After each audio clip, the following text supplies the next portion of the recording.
Sukang puti, white vinegar, marami pong benepisyo sa katawan. Lumang panahon, ginagamit na itong home remedy. Tuturo ko sa inyo kung paano gagamitin sa maraming sakit. Pero syempre, pang mahirap lang to, pang home remedy. Kung may budget naman kayo, papacheck tayo sa doktor para sa mga regular na check-up, regular na gamutan. Ito pang home remedy at dagdag tulong lang. So, ang suka overall is pwede sa mataas na blood sugar, hindi nakakataas, nakakabawas ng appetite, pampapayat konti, sa cholesterol, hindi pa sure, at yung mga infection sa balat, matutulungan niya. Iisa-isahin natin. May isang pag-aaral na maganda siya sa diabetes. Okay?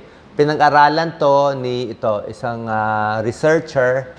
Ang ginawa niya sa mga subject na mga tao, isang grupo, pinainom niya ng, tingnan nyo, pati yung preparation tuturo ko sa inyo. 2 kutsaritang sukang puti hinalo sa isang basong tubig. So, malabnaw lang yun. Isang basong tubig, 2 kutsaritang sukang puti, pinainom habang kumakain ng kanin o tinapay. Ganun. Tapos, chinek nila. Yung 2 grupo, yung uminom ng may sukang puti na malabnaw, 2 kutsarita lang, mas bumaba ang blood sugar. Hindi ganun kataas ang blood sugar niya kumpara doon sa tubig lang ang ininom. So, ang theory is, pag kumain tayo ng pagkaing may sukang puti, hinalo sa salad, sa tinapay, medyo napipigilan yung pag-digest ng mga carbohydrates and starch. So, hindi na-absorb ng katawan, mas naidudumi, hindi gano'ng tataas ang blood sugar. Yun ang hinuhulaan nilang theory. So, hindi masama sa diabetes, baka makatulong pa. Kung mahilig kayo sa sausawan, favorite sausawan ko, suka, kalamansi. Imbis na magtoyo, patis, bagoong, ketchup, di ba? Ito na lang mas gusto ko. Number 2, medyo nakakabusog. Baka makatulong, pampapayat. Nakita nila, pag kumain daw ng tinapay, ito, pag-aaral din to, medical study, pinakain sila ng bread. Tapos may kasamang sukang puti. Mas hindi tumataas ang blood sugar at mas busog sila. So, mas konti nakakain. Okay? So, maganda to for diabetes, weight loss, at may konting pag-aaral, tinatry din nila sa pampababa ng cholesterol, pero hindi pa sigurado. May warning lang ako. Siyempre, ito sinabi ko, 2 kutsarita lang ng mga sukang puti. Maganda, sama sa salad, sama sa kanin, paksyon na bangos, kasama doon. Huwag na huwag iinumin ng puro yung sukang puti, masama po. Kasi pure yan, matapang yan, baka masunog itong bibig natin, lalamunan, very acidic, di ba? So, pwede siya pag malabnaw lang. Bukod dito, maganda rin siya sa balat kasi ang acetic acid ng white vinegar, antifungal siya pampatay ng fungus. So, tingnan nyo yung mga matutulungan niyang sakit, swimmer's ear, outer ear infection, yung may fungal infection dito sa labas ng tenga at sa loob din ng tenga. Bakit? Nag-swimming sa maduming tubig o sa beach o sa kanal, di ba? Tapos pumasok dito, di ba? So, pag magpapacheck tayo sa ENT, bibigyan kayo ng antibacterial, antifungal ointment, mahal, di ba? Pero mas maganda yon. Pero kung wala kayong pera, gusto subukan, ganito ang paghalo. 1:1. So, 1 part sukang puti, 1 part tubig. So, kung gusto mo, 1 kutsarang sukang puti, pinaghalo sa 1 kutsarang malinis na tubig, ilagay sa isang solution, kumuha ng dropper, tapos dinadrop sa tenga. A few drops, siguro 5 to 6 drops, kanang tenga, kaliwang tenga. Ipapastay na mga 2 minutes. Ako nga, minsan 5 minutes pag naglalagay ako ng eardrop So, pwede yung gawin 3 times a day, 2 times a day, hanggang luminis. Okay? Ang warning lang dito, dapat yung eardrum hindi butas. So, kung may history kayo ng nabingi, nabutas ang eardrum, o napacheck na kayo sa ENT dati, butas ang eardrum, bawal talaga magbasa ng tenga. Kahit nga maligo ng walang earplugs, bawal kung butas ang eardrum. So, bira lang naman yon. So, ito yung home remedy. 1:1, white vinegar and water para sa fungal infection, swimmer's ear. Pero kung gusto nyo sa ENT, syempre, mas maganda. Athlete's foot, maganda po to. Magandang home remedy ang sukang puti, di ba? Alipunga, alam nyo na to, di ba? Yung namamasa ang paa, may flaky, mabaho. Anong cause nito? O laging naka-rubber shoes, laging naka-medyas, o yung trabaho sa mga military, 'di ba? Hindi na sila, 'di ba, may enkwentro. So yan, ito talaga kaya nga athlete yung mga nag-exercise laging pawis.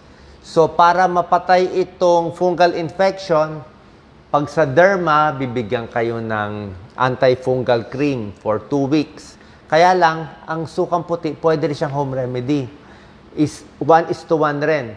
Isang basong sukang puti, so marami to. Isang basong malinis na tubig, i-mix.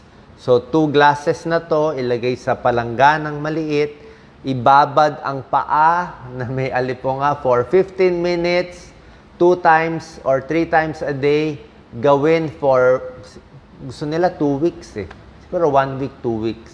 Tapos, pag nababad mo na, di ba, kailangan dampian, i-dry yung paa. Ayaw natin basa ang paa, lalong magkaka-bacterial infection at fungal infection.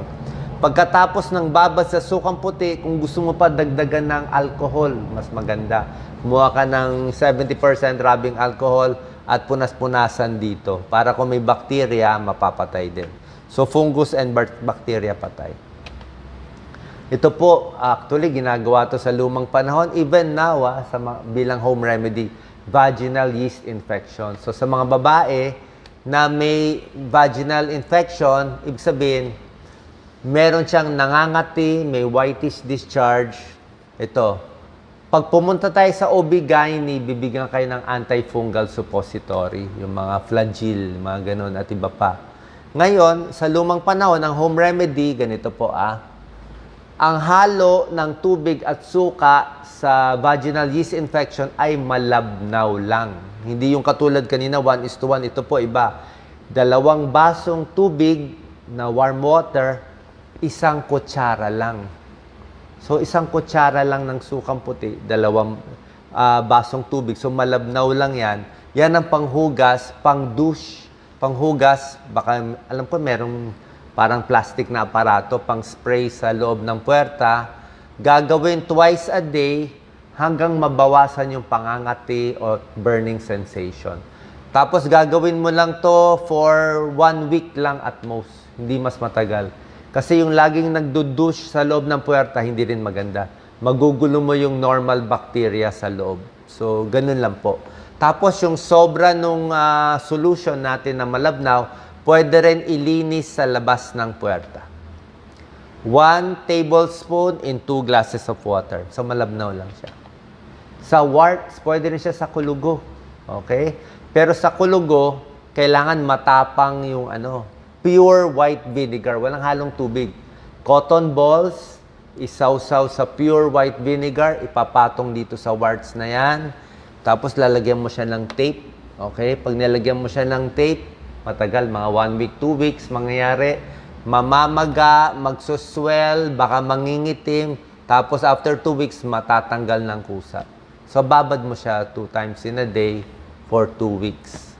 Pero kung gusto nyo mas effective, syempre, punta tayo sa dermatologist, papakoterize to, bayad tayo ilang libo, pwede rin naman. And lastly, dandruff. Yung mga maraming may dandruff, syempre, may anti-dandruff shampoo, pwede rin. Pero maraming dandruff kasi fungal ang cause ito. Malassezia furfur. Yan ang cause. Hindi lang dito, pati misa nga dito eh. Mga seborrheic dermatitis, fungal din yan. So, ang pag-mix dito, medyo matapang-tapang din. 1 cup suka eh.